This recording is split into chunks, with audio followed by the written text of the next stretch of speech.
Hola, ¿qué tal? Estamos en una edición del Catecismo de la Iglesia Católica, ya a encontrarnos a pocos días para la clausura del Año de la Fe que había sido convocado por el Papa Emérito Benedicto XVI. Y con la noticia feliz de que nos van a entregar una exhortación apostólica, Evangelii Gaudium, sobre el gozo del Evangelio. Entonces son acontecimientos que vamos a aprovechar como acontecimientos de gracia para todo el pueblo cristiano. No sin antes ponernos ante la presencia del Señor e iniciar pues este día, este jueves eucarístico, ante la presencia de Él, invocando a la Santísima Trinidad y diciendo pues en el nombre del Padre y del Hijo y del Espíritu Santo. Amén.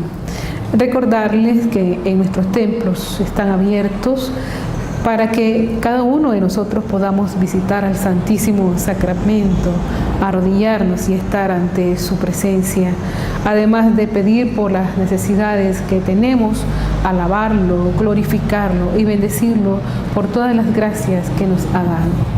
Bien, vamos a iniciar con el tema del día de hoy. El tema del encuentro es sobre ética y política. Son dos dimensiones que necesitamos abordarlo desde a la luz del catecismo de la Iglesia Católica, pero sobre todo del dato revelado, el dato que se encuentra en las Sagradas Escrituras, sabiendo, conociendo que también la política no podemos nosotros menospreciarla. Esto ha sido el llamado de los Santos Padres, sino que también acogerla porque es una dimensión de la solidaridad entre los pueblos, es la búsqueda del bien común. Pero saber qué entendemos por política, qué significa, cuáles son sus fundamentos bíblicos y hacia dónde vamos para poder iluminar estas realidades. El pueblo de Israel, en la fase inicial de su historia, no tiene rey como los otros pueblos porque reconoce solamente el señorío de Yahvé. Y Dios interviene en la historia a través de hombres carismáticos, como atestigua el libro de los Jueces. Esto es un dato revelado acerca de una primera proyección en el pueblo de Dios acerca de una comunidad política. Al último de estos hombres, Samuel, juez y profeta, el pueblo le pedirá un rey. Y Samuel advierte a los israelitas las consecuencias de un ejercicio despótico de la realeza. Primera de Samuel 8:11. Y el poder real, sin embargo, es de un ejercicio, también se puede experimentar como un don de Yahvé que viene en auxilio de su pueblo. Primera de Samuel 9:16. Al final, Saúl recibirá la unción real. Primera de Samuel 10, del 1 al 2. El acontecimiento subraya las tensiones que llevaron a Israel a una concepción de la realeza diferente de los pueblos vecinos. El rey es elegido por Yahvé. Esto es el contexto en el cual ya nace pues este acontecimiento de la dimensión política de la realeza en el pueblo de Israel. Y por él consagrado, hay una distinción, es Yahvé quien lo unge y lo consagra, y será visto como su hijo, y deberá hacer visible el señorío y su diseño de salvación. Confróntese el Salmo 72. Deberá, por tanto, hacerse defensor de los débiles y asegurar al pueblo la justicia. Las denuncias de los profetas se dirigirán precisamente a los extravíos de los reyes. Vamos a recordar Primera de Reyes 21, Isaías 10 del 1 al 4, Amós 2 del 6 al 8 y Miqueas capítulo 3 del 1 al 4. Esta manera esta dimensión monárquica que se establece en Israel se diferencia de los pueblos vecinos por las características antes mencionadas. Es Dios quien elige, es Dios quien consagra.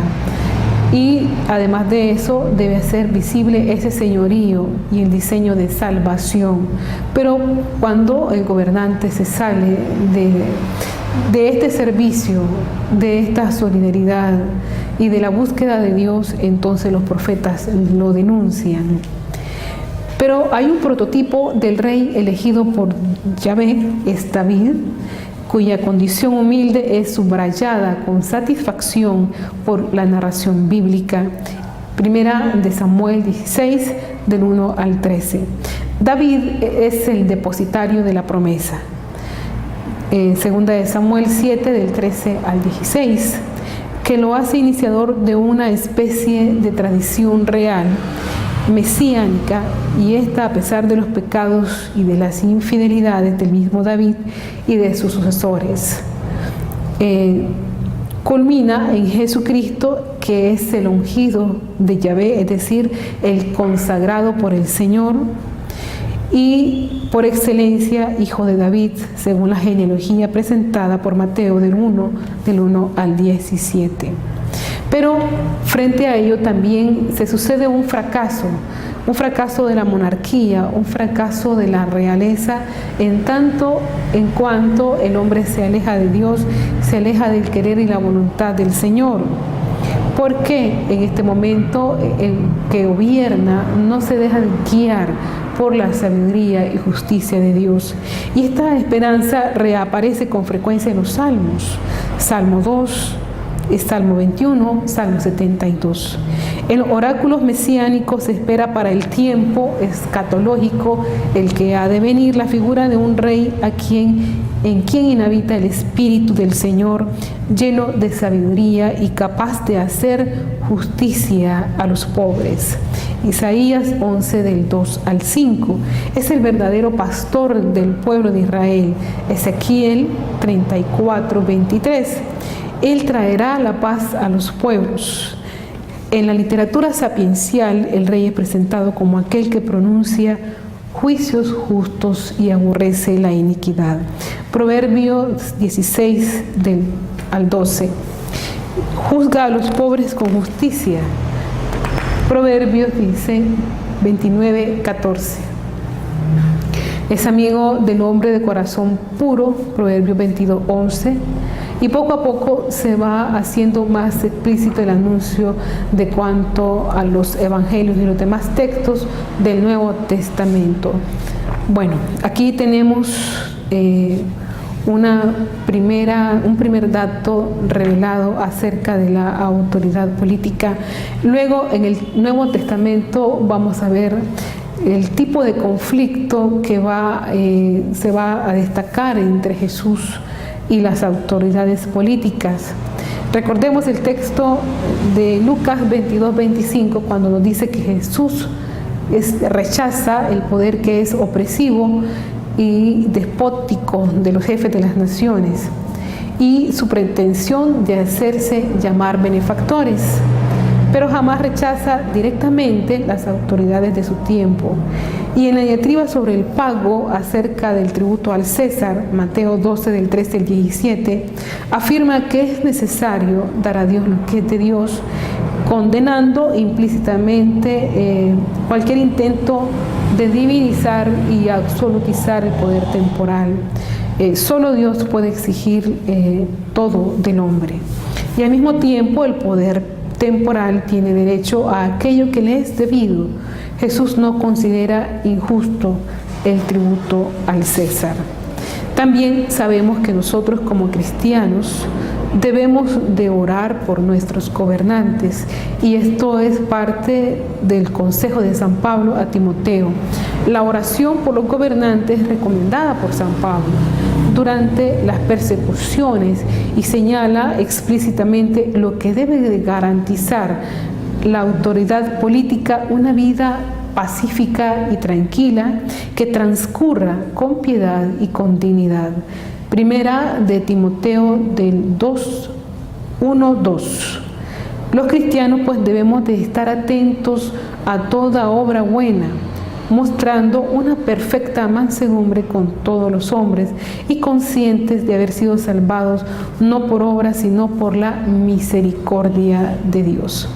Pero hay otra excepción: cuando el poder humano se extralimita por el orden querido de Dios se autodiviniza y reclama pues absoluta sumisión y se convierte entonces en esta figura que aparece en el Apocalipsis, en la bestia del Apocalipsis, imagen del poder imperial perseguidor, ebrio de la sangre de los santos y la sangre de los mártires de Jesús. Apocalipsis 17:6. Bien, estos son los textos bíblicos que hemos enunciado acerca de la comunidad política, tanto en el Antiguo Testamento como en el Nuevo Testamento, y también el deseo de Pablo de que se ore y se rece por los gobernantes, tomando en cuenta también aquellos en que en un momento determinado también el poder humano se extralimita cuando no está acorde con el querer divino, con la voluntad de Dios. En el marco de estas, de esta información, de esta iluminación bíblica, nosotros sabemos que en nuestro país vive momentos de una particular relevancia política que hacen de su vida y cultura pues una nación. Son momentos de trascendencia histórica que debemos asumir con responsabilidad por su significado actual y futuro. Y en este contexto debemos ubicar la Constitución como marco jurídico básico que regula la vida del ser humano y sus relaciones con la sociedad desde el inicio de su vida. Su reforma, por tanto, nos compromete a todos. No podemos por ello permanecer indiferentes ni ser espectadores de decisiones que nos involucran y que requieren de una madurez y de una reflexión y de una amplia participación. Por tanto, cabe la urgencia de este tema que ya está moviéndose en la opinión pública.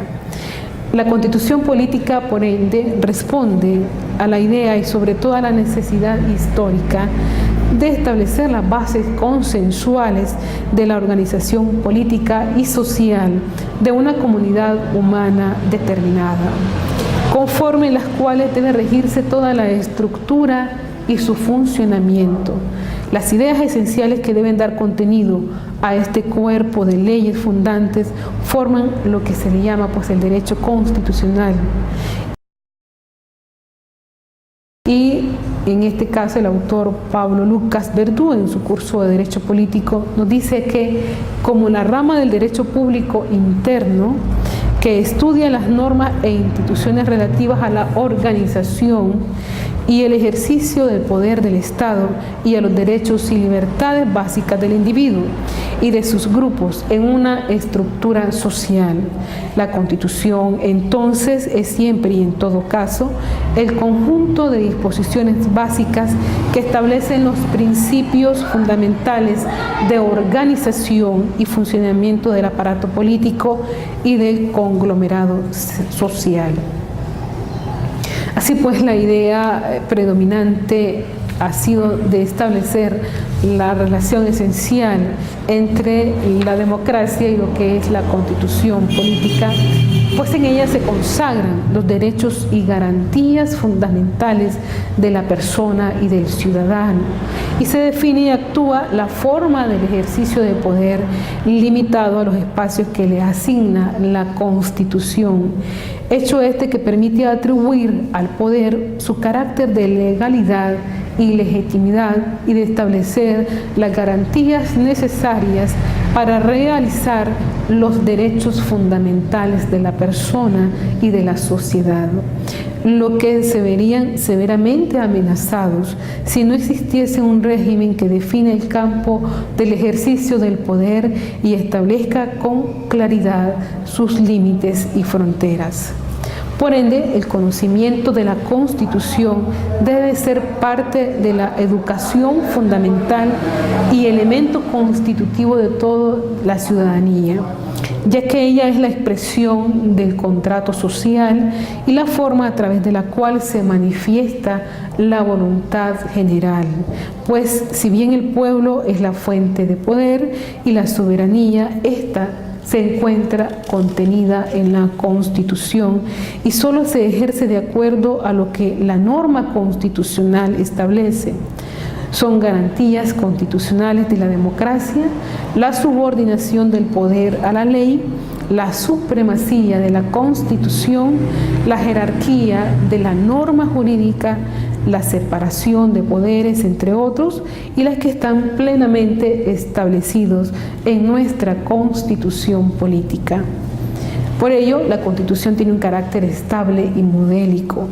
Al definir obligaciones y derechos de las personas e instituciones, no es algo neutro, sino que es a través de él se expresan doctrinas o corrientes de pensamiento que van a incidir en la vida de todos los nicaragüenses, junto a las necesarias actualizaciones, pues que una reforma que se supone se busca realizar, es de suponer que una nueva reforma debe tener en cuenta las riquezas de nuestras tradiciones jurídicas, como los principios y valores que hacen de nuestra vida una identidad nicaragüense, necesariamente un código que presente opciones donde se definan materias e institutos que rigen y orienten la vida de una comunidad. En ella pues señala el reconocimiento, por ejemplo, de la vida humana desde la concepción y su necesaria protección jurídica. No podemos dejar a un lado la valoración de la familia, que es fundada sobre el matrimonio como relación estable entre el varón y la mujer y ámbito primero de la educación de los niños. La familia es una realidad con profundas raíces en el pueblo nicaragüense y a lo largo de todo el país. Ella es una institución en la cual, que por su riqueza, por su historia, es un bien que es garantía para toda la sociedad y adquiere un lugar destacado y de grave responsabilidad, digamos, los derechos del niño, que es respecto a su vida e identidad, como un justo conocimiento de sus derechos de filiación, paternidad y maternidad. Todas estas son situaciones elementales que están inmersas en una Constitución y que se derivan precisamente de este principio acerca de la dignidad de la persona humana. Por tanto, todo tiene que regirse bajo una vasta participación de la ciudadanía y hay instrumentos de participación política. No hay que subestimar también los funcionarios, los agentes que se mueven en esta dimensión sociopolítica y que en ellos está una grave responsabilidad. Quienes tienen responsabilidad política no deben olvidar o subestimar la dimensión moral de la representación, que consiste en el compromiso de compartir el destino del pueblo y en buscar soluciones a los problemas sociales. Y en esta perspectiva, una autoridad responsable significa también una autoridad ejercida mediante el recurso de las virtudes, la cual favorecen la práctica del poder con espíritu de servicio. Paciencia, modestia, moderación, caridad, generosidad. Una autoridad ejercida por personas capaces de asumir auténticamente como finalidad de su actuación el bien común y no el prestigio o el logro de ventajas personales. Las leyes son necesarias para la buena vida social. Su contenido no es indiferente porque las leyes son indicativos de las conductas que la sociedad considera valiosas para alentarlas y protegerlas o desvalorarlas, para prohibirlas o castigarlas.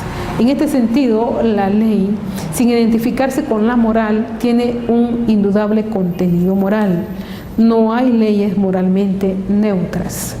Por lo tanto, el legislador no puede limitarse a constatar que algo existe en la realidad o puede existir para darle un valor legal, es decir, de norma, de regla, de conducta, sin un previo juicio de valor.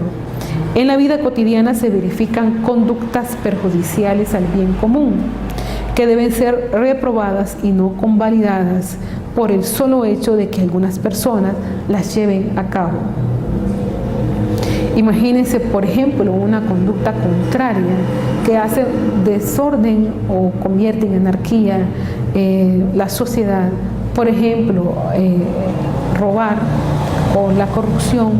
Estas son conductas que tienen que valorarse moralmente y algunas tienen que darle pues valor de ley en cuanto son hechos reprobables y en cuanto también la defensa de la dignidad de la persona. Y en este sentido, si bien es cierto que toda persona es digna del mayor respeto, no toda opinión o proposición lo es en el mismo grado. Es necesario tamizar las distintas opiniones y propuestas en orden a ese bien, que es el bien de todos nosotros, formados por individuos, familias y grupos intermedios que nos unimos en una comunidad social. No es un bien que se busca por sí mismo, sino para las personas que forman parte de la comunidad social y que solo en ella pueden conseguir el bien que realmente y de modo más eficaz. El Papa Emérito Benedicto XVI nos decía: donde se encuentra la fundamentación ética de las deliberaciones políticas, la tradición católica mantiene que las normas objetivas para una acción justa de un gobierno son accesibles a la razón, prescindiendo del contenido de la revelación. En este sentido, el papel de la religión en el debate político no es tanto proporcionar dichas normas, como si no pudieran conocerlas los no creyentes, menos aún proporcionar soluciones políticas concretas, algo que está totalmente fuera de la competencia de la religión. Su papel consiste, y en esto tenemos que quedar claro nosotros como cristianos, como católicos, en ayudar y purificar e iluminar la aplicación de la razón al descubrimiento de principios morales y objetivos. Cuando los obispos, por ejemplo, emiten un juicio determinado, lo que hacen es proponer a los ciudadanos en general y a quienes tienen responsabilidades en el proceso legislativo en particular, no una imposición religiosa, sino, por ejemplo, en Nicaragua, que se respete simplemente la verdad de la persona, de la familia y de la sociedad. La ley natural, pues, supone una intrínseca ordenación de las facultades humanas hacia sus propios fines, especialmente de la inteligencia hacia el conocimiento de la verdad y de la voluntad hacia el bien. Es por eso que las potencias del hombre no son anárquicas, sino que se orientan a un fin que es guiado por la razón, y esa razón tiene que ser iluminada. ¿Para qué? Para que pueda haber un recto ordenamiento en la sociedad. Es por eso que cuando el hombre no usa sus potencias superiores rectamente y no las orienta a ese fin, está actuando en definitiva en contra de sí mismo, no está siendo verdaderamente hombre. Los preceptos de la ley natural están grabados en nuestra inteligencia y la voluntad.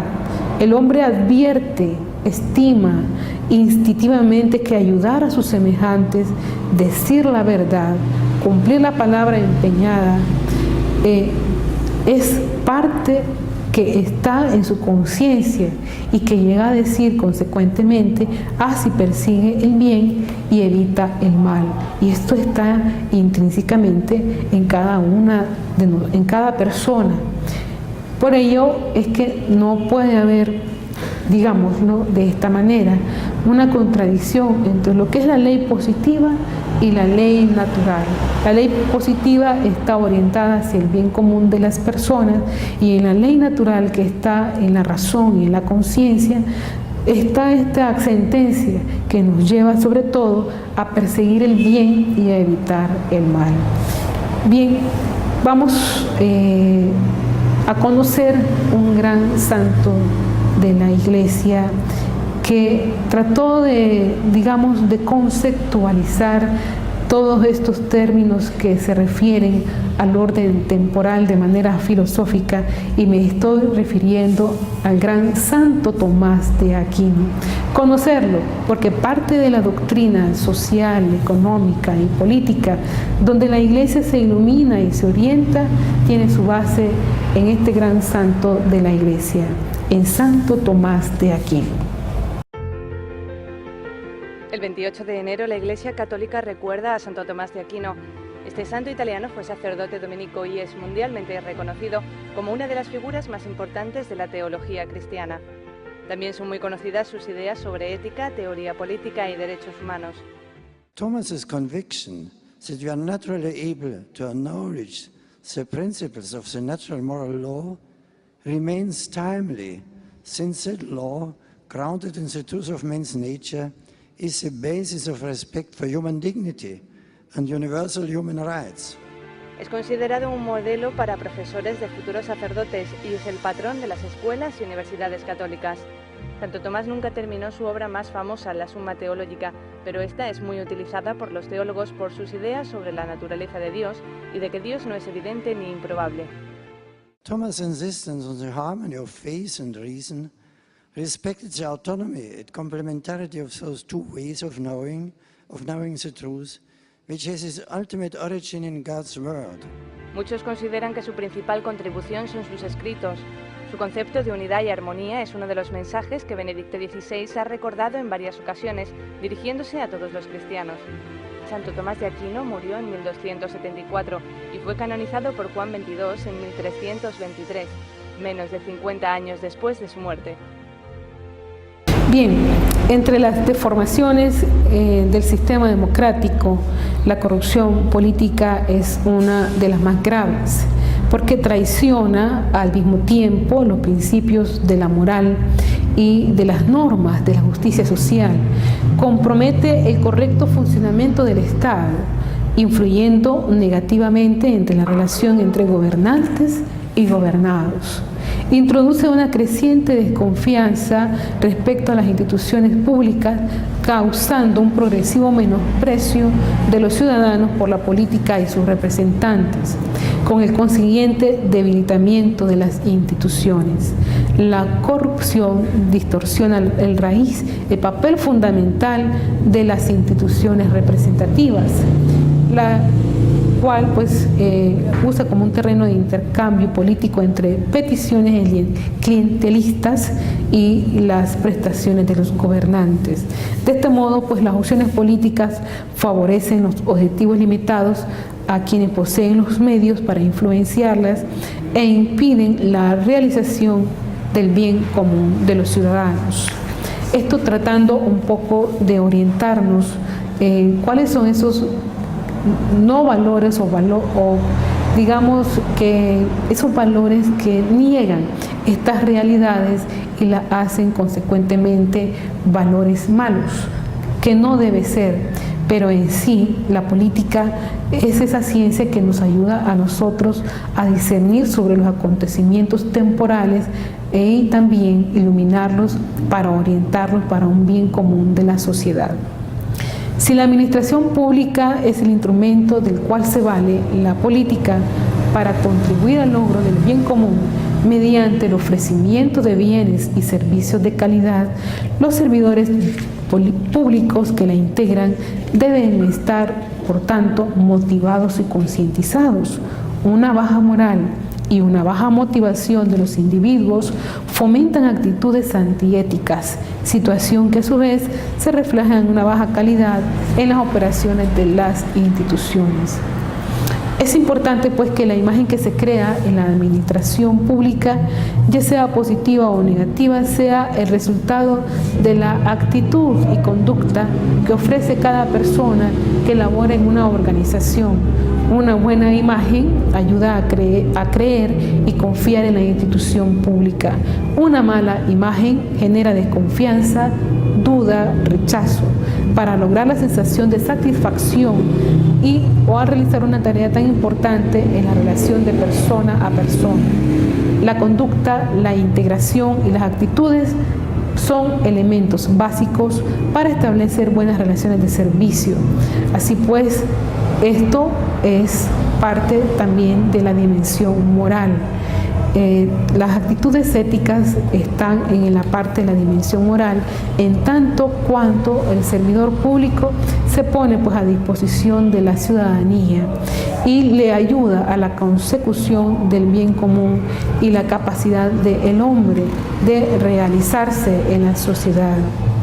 Y aquí se tiene que tener bien presente estos principios para no alejarse del verdadero bien, porque cuando se aleja del verdadero bien se corrompe absolutamente el ejercicio del poder. En el hombre sin principios rectos, quien altera la profesión política, abusa del poder de manera ilimitada y al hacerlo así, se convierte en el peor de las bestias.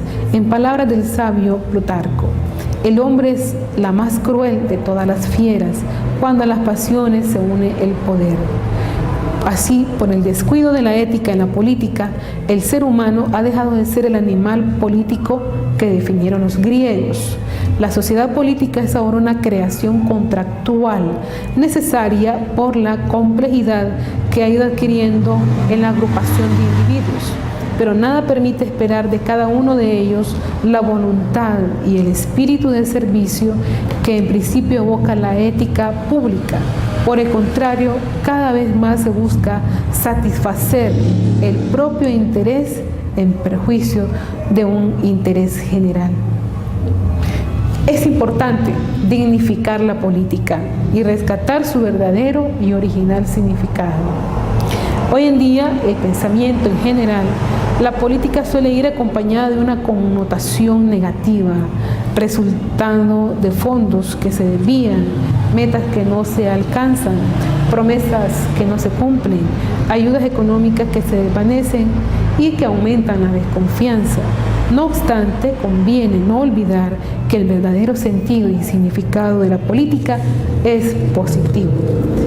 ¿Qué es? Esto es, es un sentimiento general que no solamente puede salpicar nuestra nación, sino en todas partes donde hay un sistema institucionalizado. ¿A qué nos referimos? Nos referimos íntegramente a la persona y a sus opciones. ¿Qué tipo de opciones está llevando en ese lugar de servicio en la cual ha sido llamado o delegado? Es ahí donde nosotros tenemos que iluminar las opciones de las personas, independientemente del credo político en el cual está inmerso o profese, sino el hecho de ser persona. Porque siendo persona con valores éticos y morales, puede ser un buen ciudadano, puede ser un buen político de cualquier partido a la cual pertenece. Decía Václav Havel, expresidente de la República Checa, la política es un sector de actividades humanas que plantea mayores exigencias al sentimiento moral, a la capacidad de entender el alma de los otros, al sentido de la medida y de la humanidad. Es una dedicación para personas que no se dejan engañar. Todos los que afirman que la política es un asunto sucio mienten. La política es sencillamente un trabajo que requiere personas especialmente puras, porque resulta muy fácil caer en la trampa. Una mente poco perspicaz ni siquiera se dará cuenta. Por tanto, tienen que ser especialmente vigilantes los que se dedican a la política, personas sensibles al doble sentido de la autoconfirmación existencial que en ella se desprende. Bueno, y el Papa Francisco nos ha invitado también a los cristianos laicos a involucrarse en la política. Hay un deber, hay una obligación para subsanar todas las tensiones y armonizar el bien común.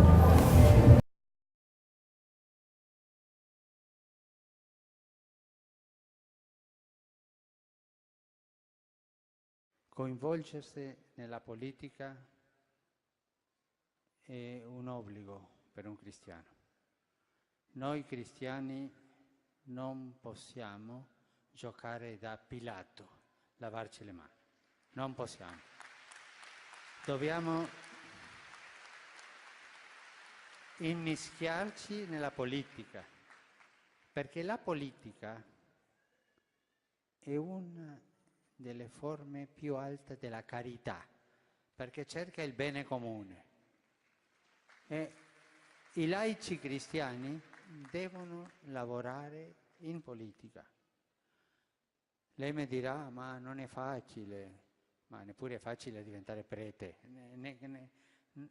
Non ci sono cose facili nella vita, non è facile. La politica è troppo sporcata, ma io mi domando, è sporcata perché? Perché i cristiani non si sono mischiati con lo spirito evangelico? Quella è una domanda che ti lascio. È facile dire la colpa di quello, ma io cosa faccio, no? Ma è un dovere. Lavorare per il bene comune è un dovere di un cristiano. E tante volte la strada per lavorare è la politica. Ci sono altre strade, professore per esempio, un'altra strada, ma l'attività politica per el bien común es una de las estradas. La administración pública a cualquier nivel, nacional, municipal, como instrumento del Estado, tiene como finalidad servir a los ciudadanos. El Estado, al servicio de los ciudadanos, es el gestor de los bienes del pueblo en el cual debe administrar en vista al bien común. Y esta perspectiva se opone pues, a la burocratización excesiva que se verifica cuando las instituciones, volviéndose complejas en su organización y pretendiendo gestionar toda área a disposición, terminan por ser abatidas por un funcionamiento impersonal, por la exagerada burocracia, por los injustos intereses privados o por el fácil y generalizado encogerse de hombros o la indiferencia. Es importante pues saber si se quiere recuperar la confianza en las instituciones, cuáles son las causas por las cuales ésta se ha perdido. En general hay desconfianza porque se pierde la credibilidad cuando se miente, se promete y no se cumple, cuando existen necesidades que nunca han sido satisfechas en el ciudadano, deja de confiar, o ante las situaciones de incertidumbre que no bastan las reglas y las recetas, las solas técnicas son insuficientes, es necesario pues una ética pública que cuente con el atractivo suficiente como para motivar a actuar según el principio de justicia y de la solidaridad universal. La confianza entre las instituciones y las personas no se logra multiplicando los controles, sino reforzando los hábitos y las convicciones. Y esta tarea se compete a una ética de la administración pública, la de generar convicciones, forjar hábitos desde los valores y las metas que las justifican. Y los valores éticos insertados en las personas que operan en el ámbito público y cultivados de manera adecuada ayudan a que la función pública sea más eficiente. De igual manera, ayudar a reivindicar la imagen del funcionario, del gobernante, del político y en general de aquellos que se encuentran en el ámbito de la acción al servicio público. Ningún gobierno tendrá verdadero éxito en la realización de sus objetivos si antes no integra una ética en la formación de su personal. Todo Estado cuenta con políticos que tienen como función gobernar, aunque algunos lo hacen bien y otros no tanto. La diferencia entre unos y otros radica en que aquellos que lo hacen bien es porque cuentan en sus filas con personas que poseen conciencia, libertad, decisión, carácter, autoridad, es decir, principios y valores. Finalmente, convendría recordar al sabio Confucio en este tema sobre la manera de actuar de un buen gobernante. El gobernante se halla obligado sobre todo a perfeccionar la inteligencia y su carácter para conseguir la virtud. Si obtiene la virtud, recibirá el afecto del pueblo. Si goza del afecto del pueblo, le resultará fácil alcanzar la prosperidad del Estado. Ella bien conocida en la sabiduría popular, el dicho según el cual la virtud tiene en sí su propia recompensa, la cual significa que obrar bien tiene un valor intrínseco, que la buena actuación produce por sí misma un bien a la cual se realiza. Bien, esto ha sido por hoy en este tema sobre ética y política. Esperamos que haya sido orientativo que podríamos haber compartido esto a la luz de la revelación y también saber y reconocer cómo se necesita, cuál es la dimensión y la urgencia de rescatar los valores éticos, sobre todo en este tema sobre la política. No menospreciarla, al contrario, saber que es un mayor bien en cuanto a la persona se orienta a ese bien. Y hoy es jueves eucarístico. Le pedimos al Señor que incremente en nuestras vidas la devoción a la Eucaristía y que le visitemos en el sagrario para poder platicar con Él de corazón a corazón. Y estamos casi a las vísperas de la clausura del Año de la Fe, este próximo 24 de noviembre. Dicho sea de paso, en la parroquia catedral Nuestra Señora del Rosario, a las 9 de la mañana tendremos la procesión con el Santísimo Sacramento, teniendo como centro el Rey de Reyes y luego a continuación la Santa Misa. Hacerles saber que ya el 28 de noviembre estamos iniciando la novena a la Purísima, a la Inmaculada Concepción en nuestras parroquias, en nuestros templos, para celebrarla con amor, con devoción, lo que se debe a la Madre de Dios. Y el próximo 2 de diciembre, miren que ya llevo varias fechas, el próximo 2 de diciembre es ya la provincia eclesiástica de Nicaragua estará conmemorando con toda la solemnidad los 100 años de evangelización, de haberse erigido las diócesis o la arquidiócesis de Managua, diócesis de Granada y el vicariato apostólico de Bluefield y la diócesis de Matagalpa. Y así vamos con estos acontecimientos eclesiales que no se detienen porque es tiempo de gracia. Y el 17 de diciembre tenemos nuestra fiesta en la diócesis de Estelí, como es la clausura del sínodo diocesano a las 10 de la mañana en la catedral Nuestra Señora del Rosario. Hasta una próxima edición del Catecismo de la Iglesia Católica.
Diste el pan del cielo, que contiene en sí todo deleite. Oremos. Oh Dios, que en este sacramento admirable nos dejaste el memorial de tu pasión, te pedimos nos concedas venerar de tal modo los sagrados misterios de tu cuerpo y de tu sangre, que experimentemos constantemente en nosotros el fruto de tu redención. Tú que vives y reinas por los siglos de los siglos. Amén. Y ahora Jesús nos bendice desde esta capilla a la que hemos orado todo el día por Radio María, sus necesidades, sus intenciones, sus oyentes, sus voluntarios Y Él nos bendice, no solo los que estamos aquí, sino todos nuestros oyentes, nuestra familia de Radio María, los que ahora nos seguís por la web, y todos aquellos que se unen en espíritu. Jesús nos bendice, dice bien de nosotros, como esta emisora quiere siempre decir, palabras buenas, palabras de fe, de esperanza, de amor. Acogemos la bendición de Jesús.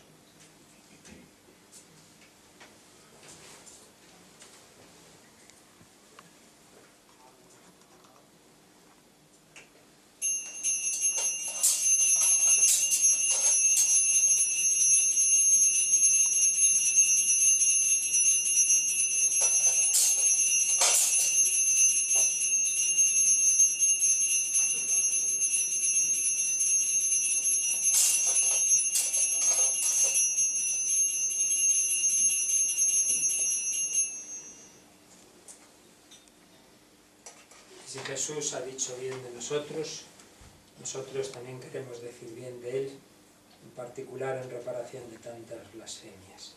Bendito sea Dios. Bendito sea Dios. Bendito sea su santo nombre. Bendito sea su santo nombre. Bendito sea Jesucristo, verdadero Dios y verdadero hombre. Bendito sea Jesucristo, verdadero Dios y verdadero hombre. Bendito sea el nombre de Jesús. Bendito sea el nombre de Jesús. Bendito sea su sacratísimo corazón. Bendito sea su sacratísimo corazón. Bendita sea su preciosísima sangre. Bendita sea su preciosísima sangre. Bendito sea Jesús en el santísimo sacramento del altar. Bendito sea Jesús en el santísimo sacramento del altar. Bendito sea el Espíritu Santo Paráclito. Bendito sea el Espíritu Santo Paráclito. Bendita sea la excelsa Madre de Dios, María Santísima. Bendita sea la excelsa Madre de Dios, María Santísima. Bendita sea su santa e inmaculada concepción. Bendita sea su santa e inmaculada concepción. Bendita sea su gloriosa asunción.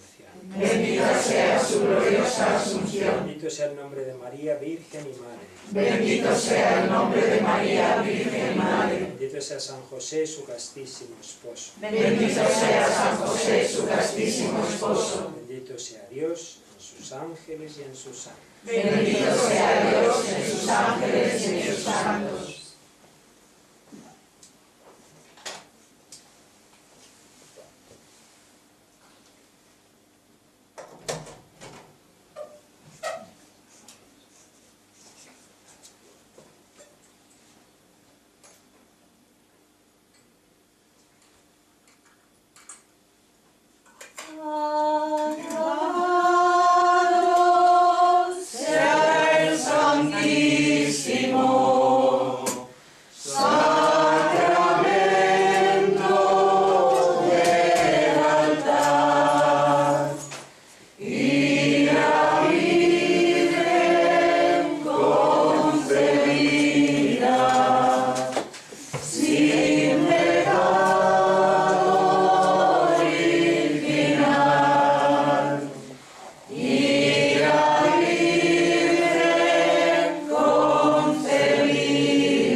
Creo en un solo Dios, Padre Todopoderoso, Creador del cielo y de la tierra, de todo lo visible y lo invisible. Creo en un solo Señor Jesucristo, Hijo único de Dios, nacido del Padre antes de todos los siglos, Dios de Dios, luz de luz, Dios verdadero de Dios verdadero, engendrado, no creado, de la misma naturaleza del Padre, por quien todo fue hecho, que por nosotros los hombres y por nuestra salvación bajó del cielo, y por obra del Espíritu Santo se encarnó de María la Virgen y se hizo hombre, y por nuestra causa fue crucificado en tiempos de Poncio Pilato, padeció y fue sepultado, y resucitó al tercer día según las Escrituras, y subió al cielo, y está sentado a la derecha del Padre, y de nuevo vendrá con gloria para juzgar a vivos y muertos, y su reino no tendrá fin. Creo en el Espíritu Santo, Señor y dador de vida, que procede del Padre y del Hijo, que con el Padre y el Hijo recibe una misma adoración y gloria, y que habló por los profetas. Creo en la Iglesia, que es una, santa, católica y apostólica. Confieso que hay un solo bautismo.